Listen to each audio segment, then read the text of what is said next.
I had just sat down for the first quiet moment of my day when my phone buzzed. At first, I almost ignored it. It was late, Pittsburgh was freezing outside, and I assumed it was a work email or some automatic reminder I'd snooze and forget. But when I looked at the screen and saw my nephew's name, I felt something tighten in my chest. We rarely spoke, not because I didn't care about him, but because the rest of the family made sure my name wasn't mentioned unless it was to blame me for something. I answered anyway. "Ethan? You okay?" At first, I only heard wind. Sharp, cutting wind. And for a second, I thought he had pocket-dialed me. But then his breath came through the line. Shaky. And he said, "Uncle Ben, can you come? Please? I don't know what to do." His voice cracked on those last words, and that alone told me something was wrong. Really wrong. "What happened?" I asked, already standing, already reaching for my coat. "It's Grandpa," he said. "Mom and Mark threw him out." I froze. "What do you mean, threw him out?" "I mean exactly that," he said, voice trembling harder now. "During dinner, in front of everybody. They told him he doesn't deserve to sit at the table if he can't pay his way. And then they pushed him outside, into the cold." My throat closed for a moment. It wasn't disbelief. I knew my sister Caroline far too well for that. But it was something else. Something I hadn't let myself feel in years. "Where is he now?" "I'm with him. He's on the porch. He's shaking. Uncle Ben, I didn't know what else to do, so I ran after him. Everybody else just kept eating." Of course they did. That's how things worked in that house. My sister created the rules, her husband enforced them, and everyone else learned to sit still and pretend it was normal. "I'm coming. Stay with him. Keep him warm if you can." I'm trying," he whispered. "But he's cold, Uncle Ben. Really cold." I didn't hear anything else. I grabbed my keys, my heavier coat, and stepped outside. The air cut through me immediately. That Pittsburgh winter air that hits bone first. If it hit me that hard, I knew exactly what it felt like for my father. A man in his 70s, left outside without even his scarf. As I walked to my car, memories started rising the way they always did when the pain had room to breathe. I remembered the last time I stood on that porch. The last argument. The last moment before everything broke. I told my sister she had no right to treat Dad the way she did. She told me I wasn't really part of this family anymore. And then she slammed the door. I left that night to keep the peace, and everyone just let the lie grow that I had abandoned them. But none of that mattered now. Not compared to Ethan's voice or the wind I could hear cutting through the phone, not compared to the thought of my father sitting out there alone. As I turned the engine, I replayed the call in my head. Something kept bothering me. Not Ethan's words, those were clear. It was the moment before he spoke, when the wind was howling. I thought I heard something else in the background. A faint sound, a muffled voice, maybe my father's.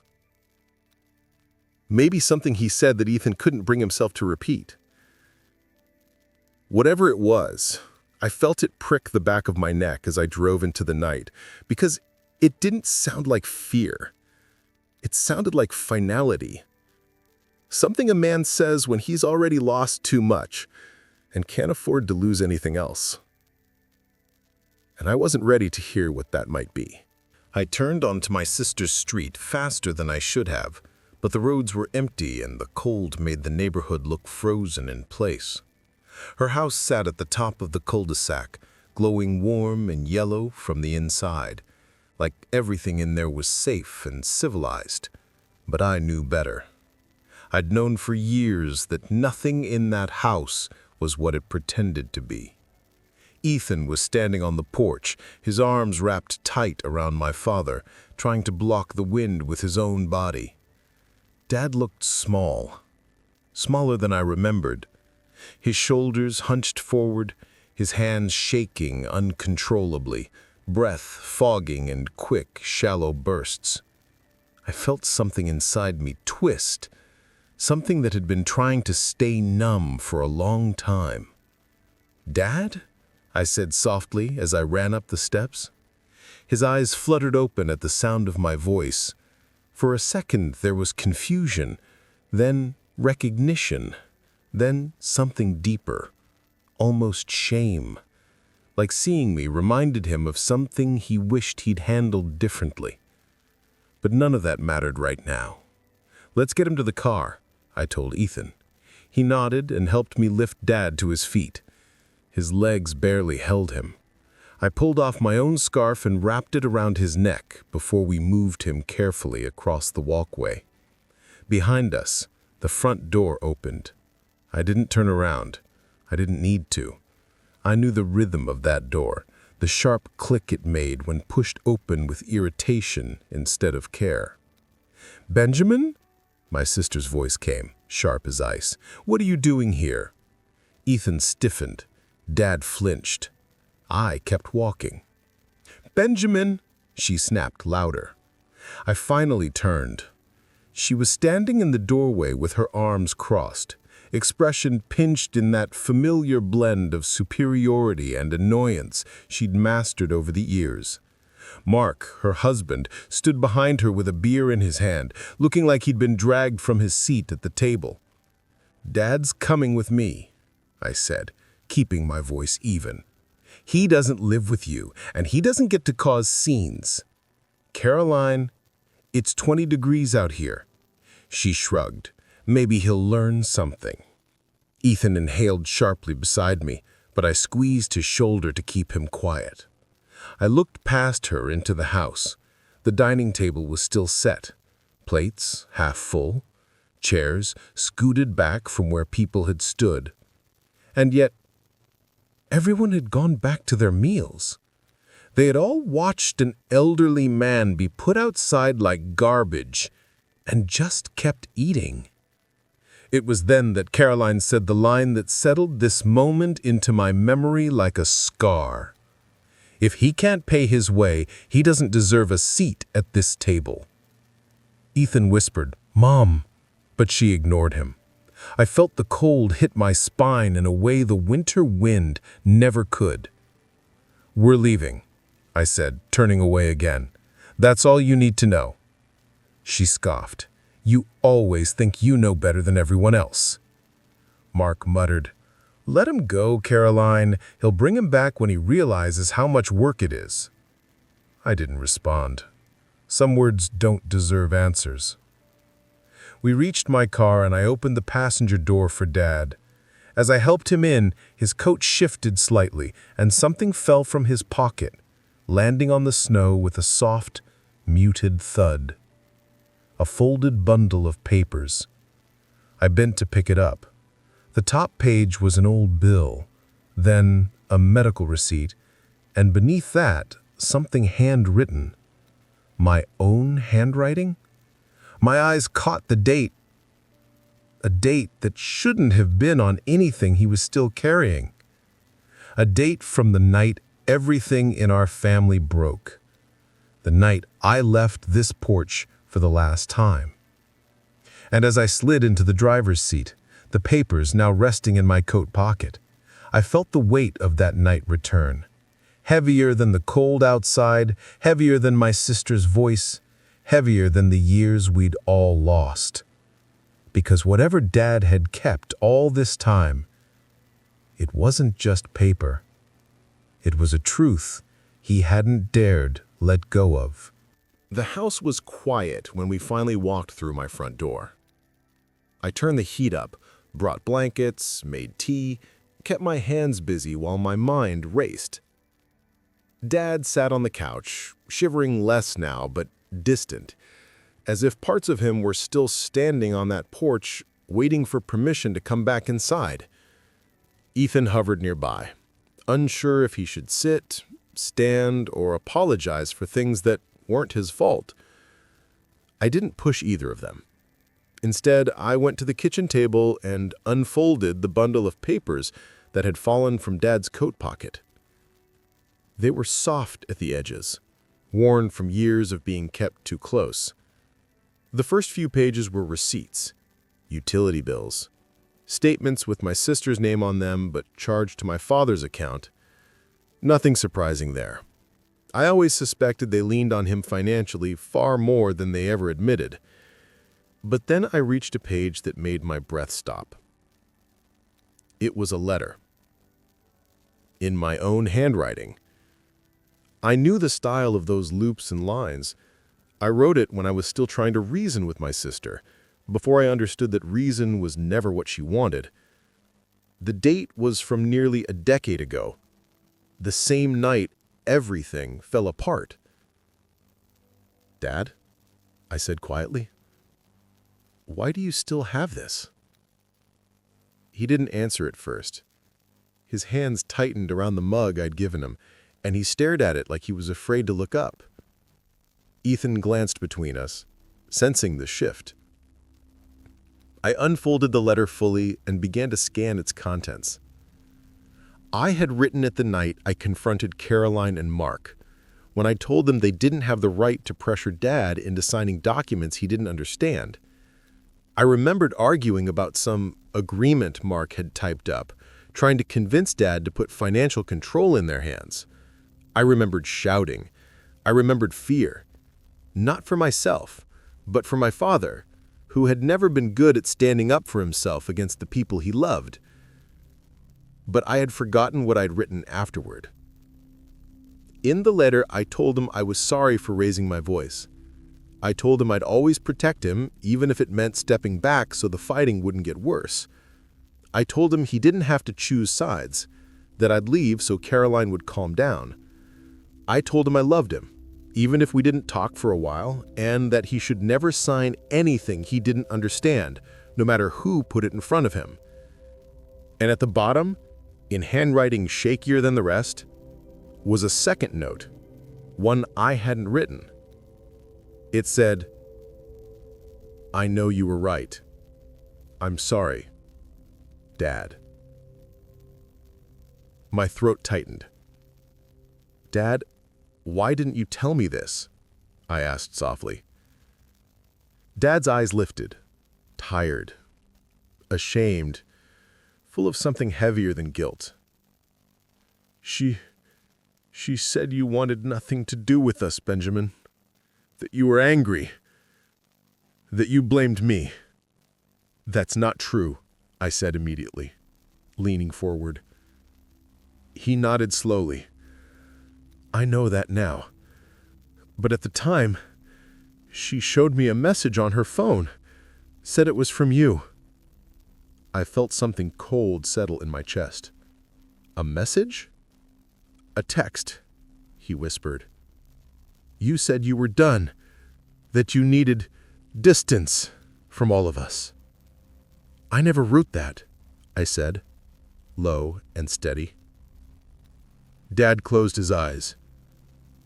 "I know that now." Ethan shifted uneasily. "Mom showed me that text too, years ago. She said Uncle Ben abandoned the family." Dad wiped his face with the back of his hand, the way he did when he didn't want anyone to see him cry. "I didn't want to believe it, but she was so convincing, and I didn't want to cause more trouble." I exhaled slowly, feeling the pieces click together.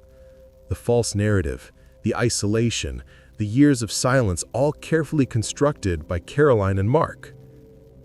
I was never the son who abandoned them. I was the son she needed out of the way. I went back to the table and continued searching through the stack. Beneath the letter, beneath the notes, beneath years of quiet suffering, I found it. The document that would change everything. The original deed. The house deed. In my father's name. Still valid, still binding, never transferred, never signed away. Dad hadn't abandoned anything. He had been holding on to the truth the whole time. Even when he didn't know why, he still carried it. As I held that document in my hands, I realized something with absolute clarity. Caroline hadn't just lied about me. She had built her entire life on a foundation that didn't belong to her. And when that foundation moved, even slightly, everything she thought she owned would come crashing down. Ethan didn't sleep much that night. I could tell by the way he kept drifting between the living room and the hallway, stopping whenever he thought he might disturb me or my father. He was 18, but the weight in his eyes made him look older. The kind of older you only get from watching adults you love behave in ways they shouldn't. I found him sitting at the dining table around 6 in the morning, staring at a mug of hot chocolate that had long since gone cold. I sat across from him without saying anything. Sometimes silence is the only invitation a hurting kid needs. After a moment, he sighed. "I'm sorry, Uncle Ben." I shook my head. "You have nothing to be sorry for." He swallowed hard, fingers drumming nervously on the mug. "I should have done something sooner. I should have told someone. I knew things weren't right, but I thought it wasn't my place." "You're 18, I said gently. "You were trying to survive in a house that made you feel small. That's not your fault." He didn't argue, but he didn't look convinced either. A few minutes passed before he finally spoke again. "They treat Grandpa like he's a burden. They always have. Mom says he owes her for raising us in that house. And Mark? He treats Grandpa like free money. Like having him around gives them permission to live above their means." That didn't surprise me. I'd always suspected it, but hearing it confirmed made something heavy settle in my chest. "They use his money all the time. Mom says it's just help, and that Grandpa should want to help. But it's not help. It's everything. Groceries, electric, car repairs, vacations, even Mom's birthday gifts to herself." I closed my eyes briefly. None of this was new information, but it was confirmation of a truth my father had been too ashamed to admit. "And Mark," he hesitated, licking his lips nervously. "He gets angry if Grandpa questions anything. He calls him old man and tells him he should be grateful they let him stay in the house." My jaw tightened. "They let him stay," I repeated, "in the house he owns." Ethan looked up at me then, really looked, and something like relief flickered across his face. "So it's true? He owns it, Grandpa?" "Yes," I said, sliding my hand across the table and tapping the folded deed. "It's all in his name, and my mother never had the right to treat him the way she did." He blew out a breath, shaky and quick. I knew something was wrong. I knew it.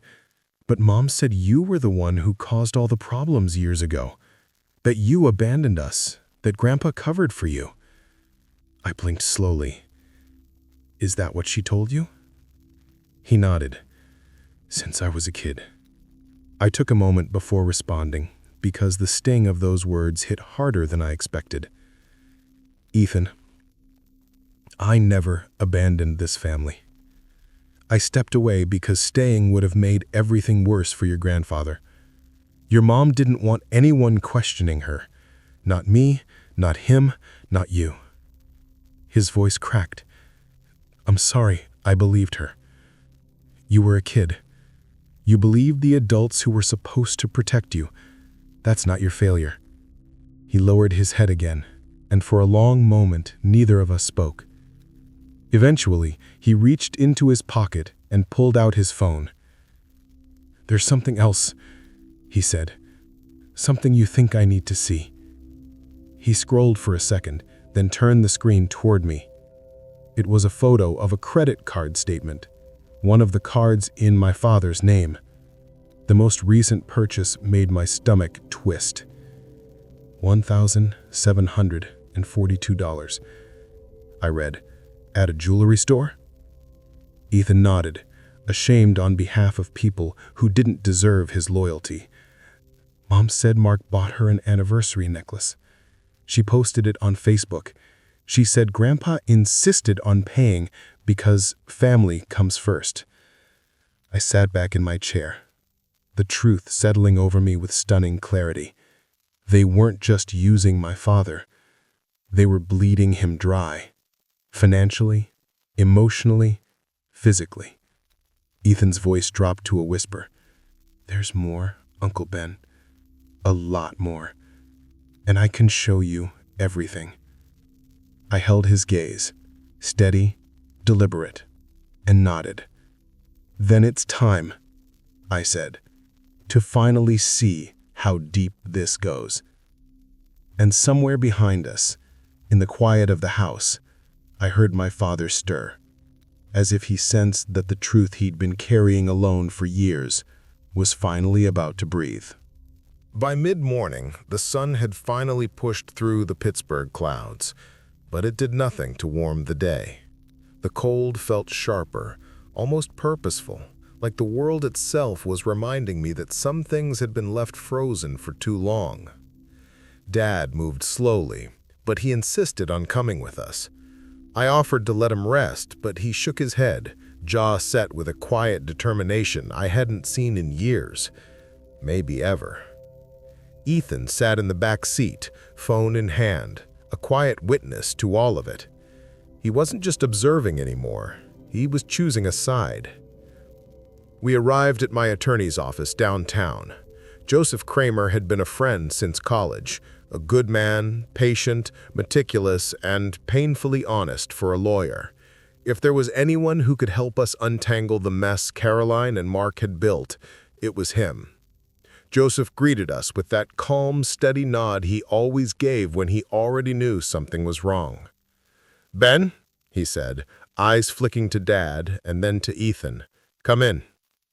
We sat in his office, wood-paneled walls, warm lighting, shelves lined with legal volumes he probably hadn't touched in a decade.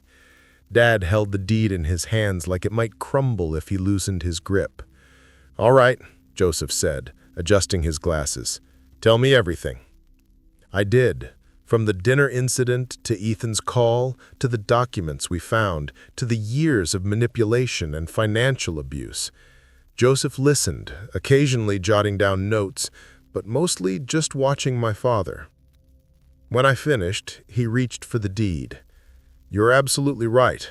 This property is still legally yours," he told Dad. "It was never transferred, never refinanced, never gifted. It belongs to you." Dad exhaled shakily. I don't think he truly believed it until he heard it from someone with authority. "And the financial exploitation?" I asked. Joseph nodded, sliding the receipts, bills, and copies of credit card statements closer. "There's a clear pattern. These charges, they're not small favors. These are substantial expenses, consistently billed to accounts in your father's name. Vacations, repairs, jewelry, even grocery bills unusually high for a household of 3. Dad bowed his head. "I didn't want to cause problems," he murmured. Joseph leaned forward gently. "Mr. Archer, protecting yourself is not causing problems." Ethan shifted in his chair, cheeks flushing with anger on his grandfather's behalf. Joseph took a breath. "Now the real question is, do you want someone else to have legal authority to help manage your affairs? Someone you trust?" Dad looked at me then, really looked at me, and I saw something in his eyes I hadn't seen since I was a boy. Trust, faith, love. "You," he said quietly. "It's always been you, Benjamin." My throat tightened, but I nodded. "If that's what you want, I'll help you. I'll handle everything." Joseph retrieved a stack of papers. This is a durable power of attorney. It gives your son legal authority to act on your behalf, financially, medically, administratively. It protects you, and it prevents anyone from taking advantage of you again. Dad didn't hesitate. His signature was slow but steady. Years of fear and manipulation trembled in his hand, but they didn't stop him. When he finished, Joseph notarized the documents and placed them neatly in a folder. "Benjamin," Joseph said, tapping the folder once, "you understand what this means, right?" The weight of it settled into me, heavy but righteous. "Yes," I said, "I do." It meant Caroline and Mark no longer had access to Dad's accounts. It meant they couldn't take another dollar. It meant they couldn't touch the house they treated like theirs. It meant every lie they built their life on was about to collapse. Quietly, legally, irrevocably. Joseph stood, offering his hand to Dad. "You did the right thing today." Dad nodded, but his voice broke when he whispered, "I wish I had done it sooner." I placed a reassuring hand on his shoulder. "We're doing it now. That's what matters." As we stepped out of the office into the crisp winter air, I glanced at the folder in my hand. Inside it was the power my father never knew he truly had, and the leverage I never expected to hold. And the moment we reached the car, my phone buzzed. I looked down.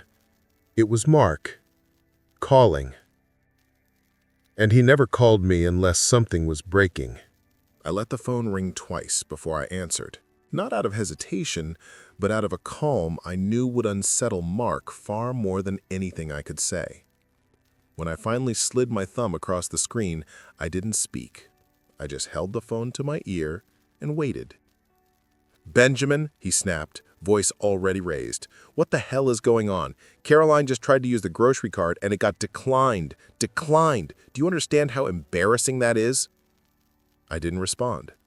Silence is a powerful thing, especially when the other person depends on noise and control. He filled the silence immediately. "I know you had something to do with this. I knew you'd try something the second you came crawling back." "I didn't come back," I said evenly. "I came for my father." That threw him off. I heard the shift, the quick inhale, the scramble of his thoughts. "Well, he doesn't live with you," he said, "and he certainly doesn't get to run around making financial decisions without checking with us first." "He doesn't have to check with you," I replied. "Not anymore." "What's that supposed to mean?"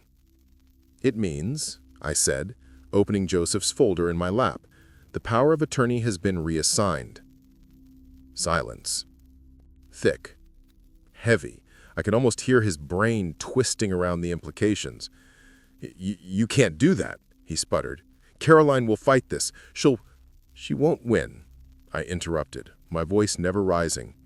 "Because every transaction, every charge, every bill you pushed onto him is documented, and now it's legally recognized as financial exploitation." Another silence. This one colder than the Pittsburgh wind outside my car. "You think you're so much better than us," he finally muttered. "No, but I know I'm better to him." I ended the call without waiting for a response. Ethan exhaled a breath he'd been holding. "Uncle Ben, what happens now?" I handed him the phone. "Now? Now we make things right." We spent the next few hours doing exactly what Caroline and Mark never expected, unwinding years of strings they had tied around my father. Every account, every subscription, every reoccurring charge, every joint authorization they'd bullied him into agreeing to. One by one, I cut them loose. Dad watched from the couch, wrapped in a blanket, his fingers trembling not from the cold this time, but from something else. The unfamiliar feeling of relief. Ethan sat beside me with his laptop open. "This one," he said, pointing to yet another bill in my father's name. "Home security system, but Mom always said Mark paid for it." I smirked. Apparently not. We canceled that too. Then another. And another. Every cut was small, but together they felt like dismantling an invisible cage around my father. At one point, I glanced over and saw tears in Dad's eyes. "I didn't want to be a burden," he whispered. "You never were," I said. "You were turned into one."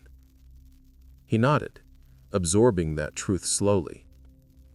By late afternoon, the financial shipwreck was no longer dragging behind him. For the first time in years, my father could breathe. That's when the knock came. Not a polite knock, not a hesitant knock, a pounding. Ethan's face paled. "Mom." I stood, calm, steady, almost grateful she'd appeared so quickly. Confrontation used to shake me, but now the truth had weight on my side, and paperwork, and witnesses, and a nephew who finally saw the world clearly. I opened the door. Caroline stood there with fire in her eyes, the kind of fire born from entitlement, not righteousness. The cold air whipped her hair across her face, but she didn't bother fixing it. "What have you done?" she demanded. "Protected Dad," I said quietly. "You had no right to take what you what?" I stepped forward just slightly. "What you spent? What you drained? What you felt entitled to?" She blinked, taken aback for a moment, but arrogance is persistent. "We took care of him," she snapped. Behind me, Ethan spoke. Shakily, but loud enough. "No, Mom," he said. "You used him." Caroline froze. The words hit her harder than anything I could have said. She looked at him like she didn't recognize him, like his voice had betrayed her. "You don't understand," she tried to say, but her voice broke. And then she said the sentence that revealed more than she intended. "Without his money, we can't." She stopped. But it was too late. She had told me everything I needed to know, and I wasn't even close to done. Caroline stood on my doorstep, as if the cold didn't touch her, but her hands told another story. They trembled, just enough for me to see the fear she was trying to hide behind outrage, the kind of fear that only appears when the world you built on lies suddenly starts to tilt. "Benjamin," she said, voice shaking now, "you don't understand what you've done." Ethan stepped beside me before I could respond, his shoulders squared like he'd been waiting his whole life to stand in this exact spot. "Mom," he said, trying to steady his voice, "you're the one who doesn't understand." She turned on him so fast he flinched. "Go home, Ethan. This is between adults." "No," he said, surprising all of us, including himself. "This is about Grandpa. And about Uncle Ben, and about what you and Mark have been doing." Her mouth tightened. "You're 18, a child. You don't know anything." He swallowed hard. "I know enough." She tried to step inside the house, but I moved into the doorway and blocked her. "You're not coming in. Benjamin, not today." Her breath hitched, and for the first time in years, she wasn't the one controlling the room. She wasn't even in the room. Behind me, Dad sat on the couch, wrapped in the blanket, watching the scene with a mixture of fear and something else. Pride, maybe. Or relief. "Dad," Caroline called past me, "tell them to stop this. Tell Benjamin to undo whatever he did at the bank." But Dad didn't move. He didn't even look her way. And that silence broke her. "Dad," she repeated, voice cracking now, "please." I'd never seen her like that. Angry, yes. Manipulative, always. Cold, definitely. But desperate, never. Desperation wasn't her language, until she realized the money well she'd been drinking from for years had dried up overnight. "Mom," Ethan said softly, "you can't keep pretending nothing is wrong." She whipped toward him again. "You don't know what we've done for him, for this family." "What have you done?" Ethan asked. "Really?" I've seen the bills, the charges, the way you talk to Grandpa when you think nobody is listening." Caroline shook her head. "You're misunderstanding." "I'm not." Ethan's voice broke a little. "You said awful things, Mom. You told Grandpa he should be grateful you let him stay in his own house." Caroline's face drained of color. "And you lied about Uncle Ben," he added quietly. "For years." I felt her eyes shift to me then, wide, unsteady, cornered. "Benjamin, I was trying to protect the family." I didn't raise my voice. I didn't need to. From what? The truth? Her jaw clenched, but she didn't answer. The silence stretched, heavy, choking, the kind of silence that reveals more than words ever could. Then Dad spoke. It was soft, almost a whisper. "Caroline, enough." Her head snapped toward him. "Dad!" "You hurt me," he said simply, "and you hurt your son, and you tried to turn us all against Benjamin. I won't pretend anymore." Her eyes filled with tears she didn't dare let fall. "I was doing my best." "No, you were doing what was easiest. There's a difference." The words hit her like a blow. She reached for the doorframe to steady herself.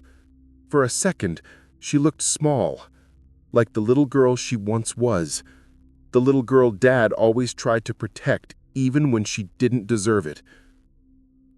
"Mom," Ethan said softly, stepping forward, voice trembling. "There's something else you need to know." Caroline looked at him cautiously. "What now?" And then, with the courage that had been building in him since the moment he ran out into the cold after his grandfather, Ethan said it. "I'm not going back home with you." The words were simple, but they split the air open. Caroline gasped, an audible, broken sound. "Ethan, you can't mean that." He nodded, eyes wet but steady. "I do." She shook her head violently. "No, no, no, you're confused. Benjamin is confusing you. I'm 18 years old. I get to choose, and I'm choosing to not be part of what you and Mark are doing." A tear slipped down Caroline's cheek, the first honest one I'd seen from her in decades. "You can't do this," she whispered, but he already had. And as she turned away, stumbling more than walking, I knew the truth. This wasn't just the unraveling of her control. This was the beginning of her downfall. And there was still one last step left. Caroline left my porch with her arms wrapped around herself, as if the cold had only just begun to bother her. But I knew it wasn't the winter wind that shook her. It was the truth finally catching up after years of being held at arm's length. I closed the door gently, not slamming it the way she used to, not making a scene, just ending one. Inside, Dad was still on the couch, his blanket draped over his lap, Ethan sitting close by as if proximity alone could keep him anchored. The boy had made his choice, and though the weight of it was etched in his expression, there was also something new there. Freedom. "Are you all right?" I asked him. Ethan nodded.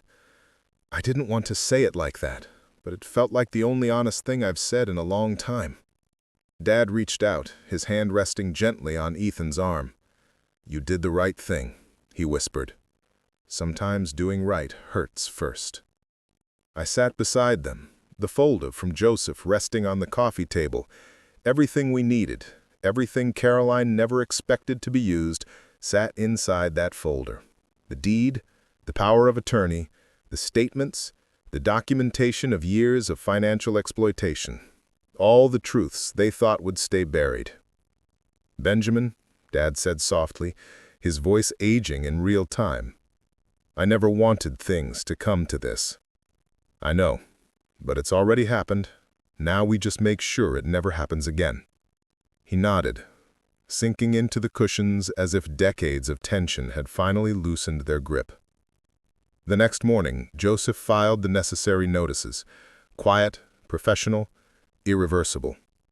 The legal process moved quickly, faster than Caroline and Mark could ever imagine, because the law was on our side, and for the first time in years, Dad wasn't facing it alone. Within a week, the official letter arrived. Thick envelope, certified mail, the kind that makes your stomach drop before you even open it. Dad sat at the table while I sliced the envelope open. Ethan leaned over my shoulder, breath held. I read the first line silently, then looked at Dad with a small, steady smile. I said, "It's done." He blinked. "Done?" I said, "They have 30 days to vacate the property. Legally. Permanently." Dad's lips parted, but no sound came out. Emotion swelled in his eyes, not the broken kind he'd shown on my sister's porch, but something rebuilding itself. Dignity, returning home after too long wandering. Ethan exhaled shakily. "So the house is really Grandpa's again?" I said. "It always was. Now the law agrees."